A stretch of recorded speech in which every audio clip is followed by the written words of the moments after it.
Pertama, jadi ini khusus kuantitatif ya. Pertama, sumber masalahnya apa? Begitu ya. Dan sumber masalah itu bisa temukan secara empiris di lapangan. Empiris itu pengalaman ya.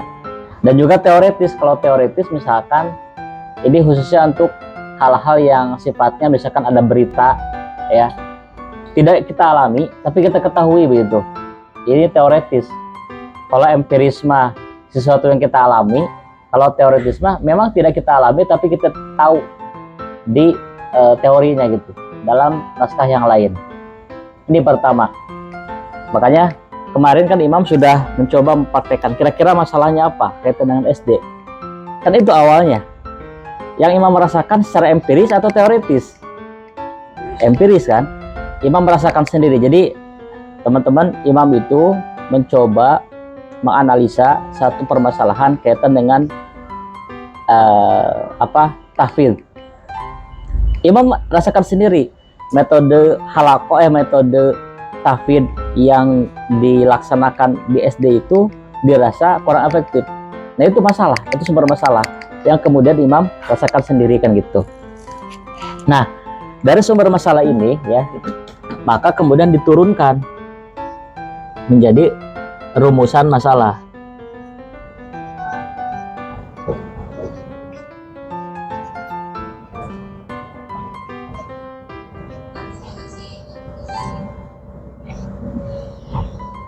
Nah gitu, dirumuskan. Memang tidak semua masalah bisa kita selesaikan dalam satu penelitian. Makanya diambil beberapa masalah yang kira-kira bisa kita laksanakan penelitian. Dirumuskan masalah itu. Misalkan kemarin masalahnya apa, Mam?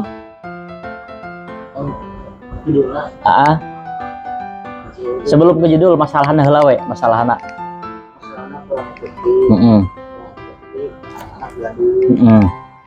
Terus hanya apalah anak buat pagi didinya kena itu kan masalah dirumuskan ke Imam teh masalahnya, rumusan masalahnya apa rumusan masalahnya ya kan itu masalahnya akan dirumuskan. Biasanya rumusan masalah itu dalam bentuk pertanyaan, misalkan kayak apa penyebab itu kan bisa itu teh, apa penyebab hafalan anak kurang efektif, kurang berkembang. Dua, kan Imam itu menjudulkan satu metode kan gitu kan, akhirnya metode halaqah teh apa keunggulan metode halaqah atau apa yang dimaksud dengan metode halaqah, apa keunggulan metode halaqah, apa faktor pendukung dan penghambat penerapan metode halaqah.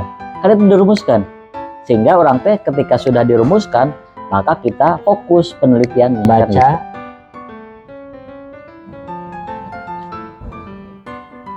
membaca dan berpikir ya, membaca dan berpikir konsep ini, konsep dan teori yang relevan. Nah ini Bang,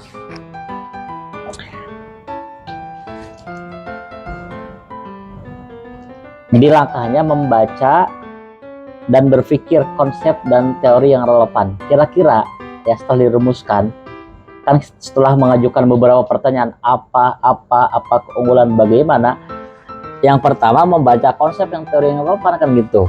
Nah yang keduanya itu ini membaca hasil penelitian, membaca hasil penelitian. Nah ini penemuan yang relevan ya. Penemuan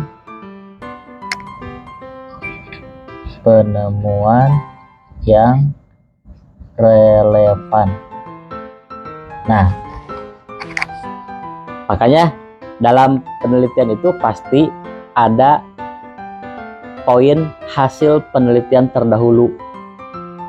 Supaya apa? Supaya jadi referensi, supaya bisa jadi referensi ke Imam, ke peneliti Fadil.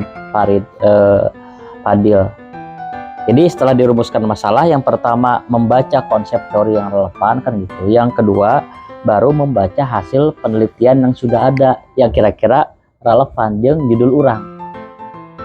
Deskripsi Imam kemarin ada gak hasil penelitian terdahulu? Nah itu yang dimaksud dengan membaca hasil penelitian yang relevan. Hah? Gitu. Nah dari sini prinsipnya deduksi ya, deduksi. Dari sini prinsipnya reduksi, reduksi data kan itu. Baru pengajuan hipotesis di sini, pengajuan hipotesis. Dugaan sementara nih. Betul, pengajuan hipotesis. Jadi setelah kita membaca konsep teori yang relevan, maka diajukan, kita mengajukan hipotesis dugaan sementara. Kalau dari konsep dan teori yang relevan ini prinsipnya deduksi. Deduksi itu dari umum ke khusus. Misalkan kalau kita membaca satu berita atau membaca satu materi, kalau biasanya deduktif atau induktif? Biasanya apa? Deduktif. Kita misalkan ya, kita baca berita, bukan berita, kita baca satu teori. Pasti umum dulu, umum kan? Lalu kekhususan gitu. Biasanya gitu kerangka untuk karya ilmiah. Biasanya deduktif. Umum dulu, baru ke khusus. Kan gitu ya. Misalkan kita akan mempelajari atau menerangkan tentang penelitian. Disampaikan dulu apa itu penelitian kan gitu. Sampai ke tataran yang lebih khusus, itu deduksi. Makanya ini konsep yang relevan dan teori yang relevan itu harus dengan deduksi. Nah, kalau hasil penelitian, penemuan yang relevan ini reduksi. Reduksi itu diserap. Kira-kira di antara beberapa penemuan direduksi, diserap mana yang kira-kira mendekati yang sesuai dengan rumusan masalah penelitian kita gitu. Itu reduksi data dari sekian banyak, kira-kira apa nih, mana nih yang bisa kita ambil kan gitu. Nah gitu. Kalau teori mah kita baca teori-teori, kemudian kita ambil kesimpulan khusus. Kalau penemuan yang relevan mah dari beberapa penemuan kita reduksi yang kira-kira cocok gitu. Baru ajukan hipotesis dugaan sementara. Sok tulisnya logika dia. Nah, kan tadi jadi ini kerangka ya. Tadi kita sudah sampai pada pengajuan hipotesis. Pengajuan hipotesis itu dugaan sementara, praduga terhadap hubungan antar variabel. Kan biasanya kalau kuantitatif misalkan pengaruh terhadap kan gitunya, apakah ada hubungan antara variabel X dengan variabel Y kan gitu. Nah, setelah kemudian kita ajukan hipotesis, kemudian kita memastikan apakah ada terdapat hubungan antara variabel, maka langkah selanjutnya kita memilih metode. Kan kita tegas ngajukan hipotesis. Nah, kira-kira nih metode penelitian anu cocok naon? Kan gitu, memilih metode. Nah, survei kan gitu. Ya kan? Nah, survei atau eksperimen, atau dalam literatur yang lain ada ex post facto. Oh, ini. Ya kan? Atau action research. Action research, penelitian tindakan, PTK, penelitian tindakan kelas, itu termasuk dari metode kuantitatif kan gitu ya. Oke, misalkan kita survei, lalu setelah kita memilih metode yang kira-kira tepat, kita juga menyusun instrumen. Instrumen itu apa? Nah, itu apa? Angket. Ya kan? Instrumen itu kan angket. kuesioner, Sementara ini kuesioner, terus apa lagi? Angket, kuesioner, wawancara kan gitu. Pertanyaan untuk wawancaranya kan gitu kan? Nah, teks wawancaranya kan gitu. Lalu kemudian mengumpulkan data, teknik pengumpulan data naon gitu kan? Triangulasi, wawancara, observasi, dan dokumentasi kan gitu. Kalau kuantitatif ya kita peneliti, apakah harus dekat dengan objek? Tidak, harus jauh kan gitu supaya objektif. Kalau kuantitatif, manusia bukan jadi instrumen. Jadi instrumennya iya we gitu kan, angket, pertanyaan gitu kan, seterusnya. Dikumpulkan data, baru ada penemuan. Nah, penemuan ini apakah sama dengan hipotesis atau berbeda dengan hipotesis? Apakah hipotesisnya diterima atau ditolak? Ya tergantung. Tergantung hasil, gak mesti berbeda. Bisa sama, bisa berbeda. Makanya ada hipotesis diterima, hipotesis ditolak kan gitu. Ya, tergantung ini proses ininya. Kan gitu. Lalu ada penemuan. Kemudian dari penemuan ini baru kita tarik kesimpulan. Nah, itu alur ya. Singkat. Makanya menurut anak singkat, sederhana. Jadi apa? Mending kuantitatif. Betul, tapi tergantung. Kalau yang menurut anak paling cukup rumit itu dalam rangka menyusun instrumen. Apakah instrumennya valid atau tidak? Makanya nanti ada uji validitas. Dan yang valid itu harus apa? Reliable. Tahu kan yang kemarin di awal? Reliable itu ajeg. Konsisten. Nah, itu kan. Ada uji validitas, uji reliabilitas. Nah, itu kerangkanya. Bisa. Naon? Misalkan ternyata penemuan kita itu berbeda dengan hipotesis. Hipotesis kita ditolak, nggak jadi masalah. Bukan jadi peneliti, bukan merusak reputasi peneliti, enggak. Karena kan dari kuantitatif itu sebetulnya generalisasi. Generalisasi itu ingin mengetahui kondisi secara umumnya apa, bagaimana kan itu. Misalkan kita ambil contoh ya, kita mulai dari pencarian sumber masalah. Kita yang mudah dulu ya. Misalkan sumber masalah sekarang itu kita tidak tahu ya, kita tidak tahu Karawang ini kira-kira cenderung ke paslon mana, 1, 2, atau 3 misalkan ya. Yang kedua, banyak, ini sumber masalah ya kan, banyak bentrok antar pendukung paslon, saling mengklaim satu sama lain bahwa paslonnya yang didukungnya yang memiliki elektabilitas tinggi. Itu sumber masalah kan gitu.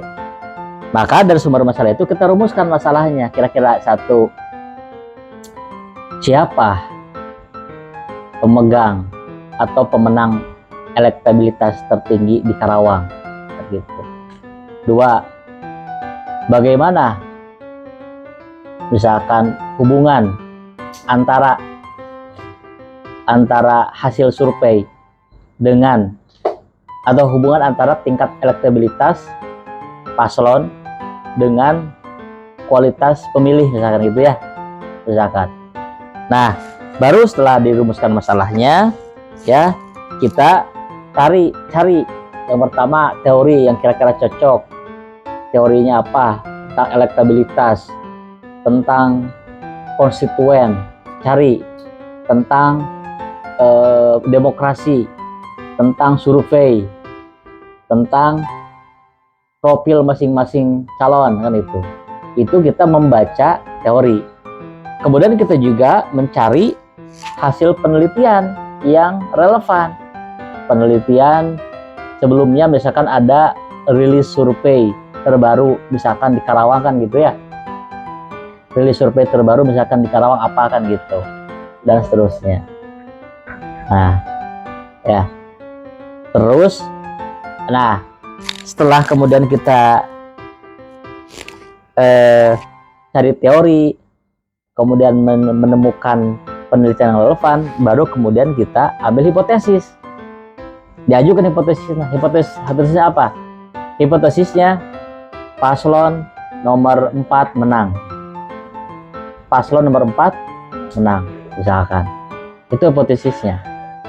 Nah baru kemudian setelah kita mengajukan paslon nomor 4 menang misalkan, kita pilih metode, kita survei kan gitu, kita survei, kemudian kita susun instrumen. Jadi instrumen surveinya apa kan itu, seterusnya kan gitu. Kita kumpulkan data dengan teknik analisis pengumpulan data yang sudah kita tahu, wawancara, kita sebar angket ke beberapa kan gitu, kita gunakan surveinya bagaimana seterusnya. Baru kemudian menemukan bahwa ternyata paslon dengan elektabilitas tinggi itu adalah nomor 5 misalkan gitu. Berarti hipotesis kita ditolak gitu. Ternyata hasil survei menyebutkan bahwa paslon yang mendapat elektabilitas tertinggi berdasarkan survei itu adalah nomor 5. Ini juga tergantung kita mau apa kan gitu. Kalau kita mau tadi tergantung kebutuhan atau tapi tergantung hayang orang lawan. Kebutuhan Jadi bisa menyesuaikan dari bisa menyesuaikan. masuk namanya kan eksperimen. Nah, kalau kebutuhannya tadi ingin tahu kan gitu, jejak pendapat masyarakat tentang paslon itu, makanya gunakan survei. Nah, generalisasi itu ternyata di Karawang itu, kesimpulan umum kan generalisasi itu, ternyata di Karawang itu lebih banyak paslon nomor 5 ternyata hasil survei gitu. Tapi tetap harus dengan pertanggungjawaban yang tinggi ya. Misalkan orang meneliti kan kadang kan para saya teh usung kata-kata kan. Jadi bisa misalkan dia mulai metode, terus mulai sih teori-teori orang data sebenarnya. Tapi kata-katanya orang baca heula dengan batur. Terus diganti ku soalnya skripnya menang. Komunikasi semuanya Sama. Jadi disebutnya parafrase. Jadi masalah. Begini, seiring berkembangnya zaman, ada banyak alat yang bisa digunakan untuk menguji tingkat similarity, tingkat kesamaan, tingkat plagiasi. Supaya kita tidak terlepas dari plagialisme, maka kita parafrase. Oke, kita bisa copy paste ya, misalkan kata-kata satu paragraf sama dengan penelitian orang lain. Gitu kan, separagraf. Dengan alat Turnitin misalkan, itu bisa kedetek. Ini sama dengan penelitian ini, dengan artikel ini, Anda plagiat. Kecuali kita gunakan parafrase. Parafrase itu sama dengan istilah kutipan tidak langsung. Substansinya sama, tapi kata-katanya berbeda. Terus juga sumber baliknya ya di penelitian Padil. Kita saya menang tuh langsung menurut tarif udah dengeran sebagaimana yang jadi, secara etika akademik memang bagusnya kan NT itu menang teori Parin di Padil. Bagusnya sebutkan menurut atau gini, menurut Padil, menurut Parin dikatakan bahwa politik itu adalah ini. Setelah itu baru dalam kurung Padil tahun 2024 Badinut. Kalau Badinut yang putus juga sama. Maksudnya kurang cukup yang pernah di dapur itu kenapa dulu kata-kata menurut Fadil sebagaimana yang dijalankan enggak gitu. kudu misalkan kayaknya ini udah ditulis belum? Oh tulis lah nanti kita nyambung saya jawab dulu. Misalnya jelasin dulu. Ya, ada body note, ada footnote, ada endnote. Kalau body note itu berarti catatan perut, catatan body kan itu di tengah, ya, di tengah. Kalau footnote itu catatan kaki di bawah, berarti kan? Kalau endnote di akhir, di tengah, misalkan tadi. Misalkan imam itu mengutip pendapatnya Fadil, tapi di bukuna Farid. Maka misalkan menurut Fadil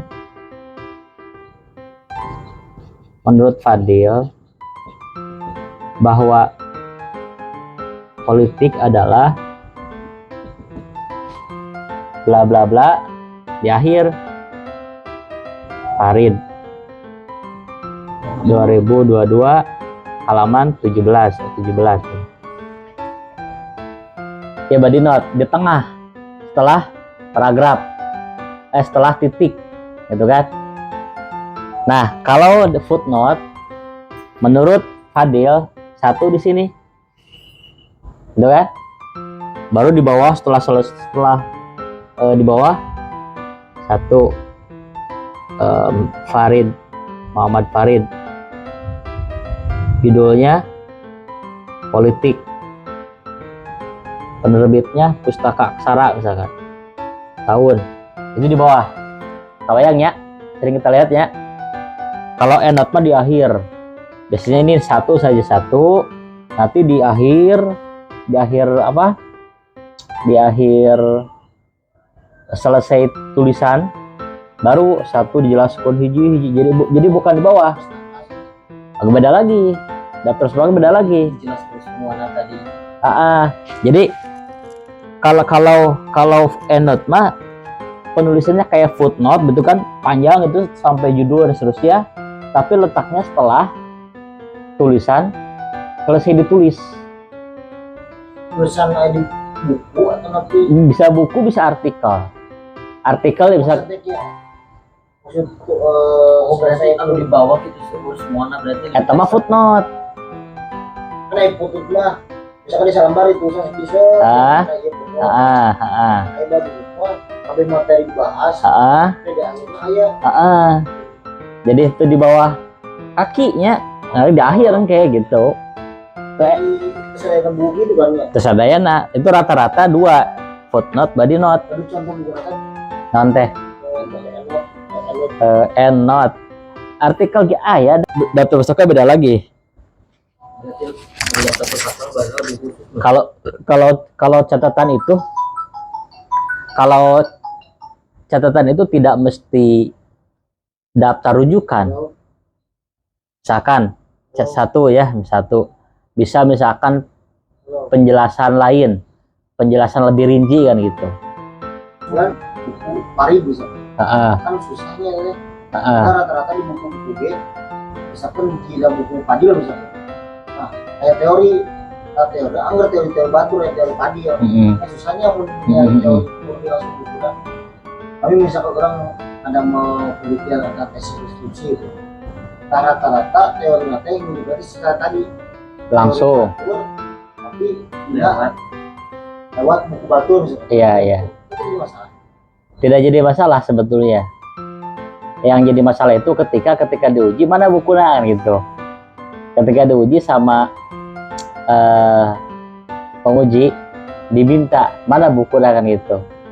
Biasanya orang yang langsung, walaupun kita tahu dari buku Fadil ngutip teori Farid itu, ya misalkan kia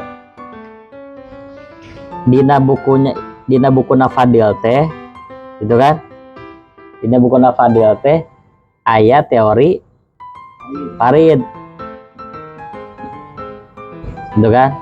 Lengkap dengan halaman judul penerbit, tahun terbit kan gitu. Nah imam walaupun ningali ka Fadil di tulisannya teh langsung menurut Farid gitu misalnya gitu kan, menurut Farid itu sebetulnya tidak jadi masalah, tapi secara etika akademik memang kurang elok, kurang etis lah. Kan meskipun dicantumkan kita footnote, Misalkan gini, foto nanti Farid dihungkul gitu, Fadil dia lewat. maksudnya teh jadi kan anak misalkan ada mau mendapat teori Fadil, Fadil Ya, kan tidak teori nama tidak bukan yang mati lalu bisa dicantumkan menurut Fadil, Fadil bla bla bla bla bla. Nah itu baru dicantumkan Farid. buku Fadil. Heeh. Buku Fadil. Heeh. Dicantumkan itu buku Fadil halaman sekian, jadi masalah ya Pak. Tapi ngutipnya di langsung buku Fadil. Itu teori Farid. Heeh. Teori Farid mendapat di buku Fadil. Mendapat di buku Fadil. Tidak naon. Yang penting imam sudah mencantumkan menurut Farid. Menurut Farid, satu adil gitu kan. Berarti teori Farid ini ditemukan atau dikutip sama Fadil gak masalah. Meskipun banyak Gak meskipun banyak. Meskipun hampir semua misalnya KB teori itu cara menang nanti. Tidak naon. Jadi permasalahan. Soalnya kita bisa bingung. Karena bayangan teori dia misalnya pelarian buku nasi kecuali langsung. Makanya kia kadang orang itu suka mengantisipasi supaya daftar pusaka pinuh, supaya kehiji-hiji kan gitu disiasati kan dia di buku Fadil teh aya teori Farid ya, di buku Fadil aya teori Farid, imam langsung ditulis nanti menurut Farid gitu kan, menurut Farid, di bawahnya Farid, padahal imam menang di Fadil kan gitu. Nah itu boleh, tapi kalau bisa cantumkan juga Fadilnya juga masuk. Langsung foto. Bisa foto, bisa body note. Maksudnya di foto nama Fadil bisa boleh nama Farid. Kalau misalkan jadi kan biasanya kan kalau daftar pustaka mah ya, kalau daftar pustaka mah biasa namanya daftar pustaka mah kita diupayakan untuk banyak.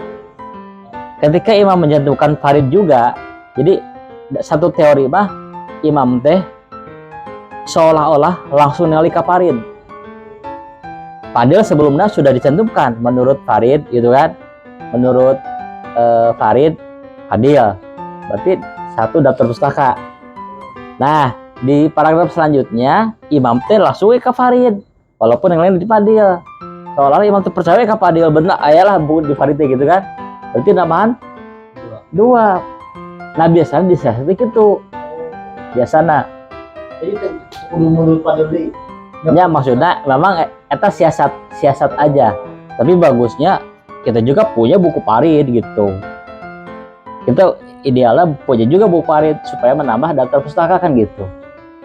Jadi benar itu lah sama jadi supaya lu walaupun ada teori yang Farid tapi kalau ada buku-buku nama deh. Nah itu lebih bagus. untuk ayat jadi masalah. Jadi masalah. Tuh. Tadi kerangka kuantitatifnya, alurnya jelas ya. Ada ya? Lap D. Kayak nama alur kuantitatif.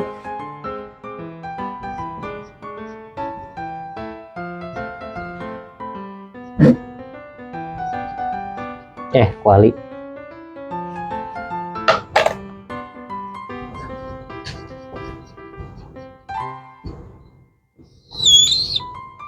Kawan kualitatif mah kalau kualitatif itu kerangka kualitatif hanya 3.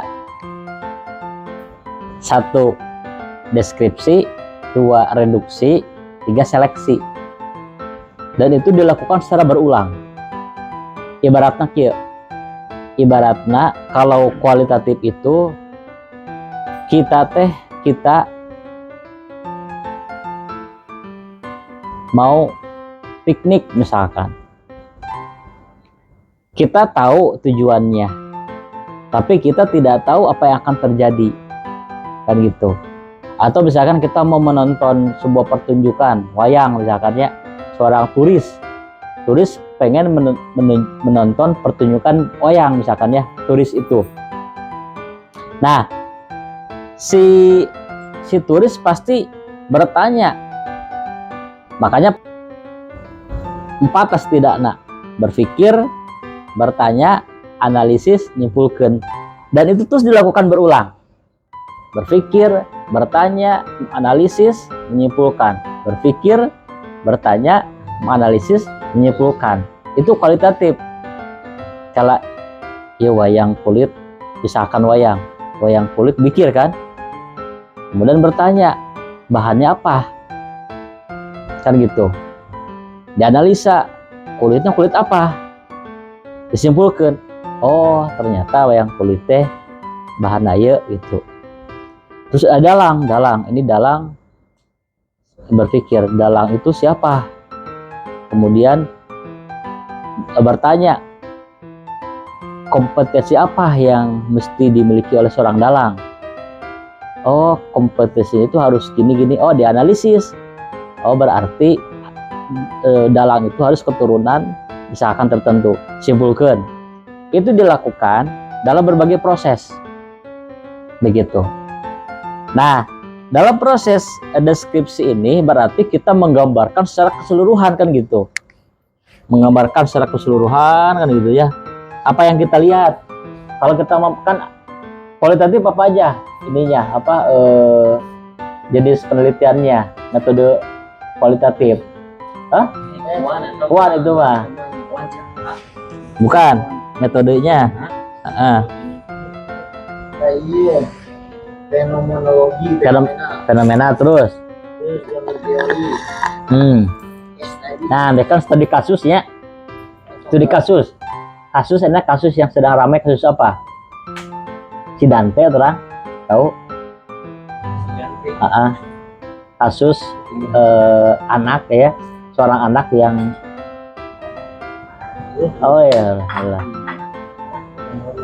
Pembunuhan keluarga. ya, yang membunuh anak itu, membunuh anak.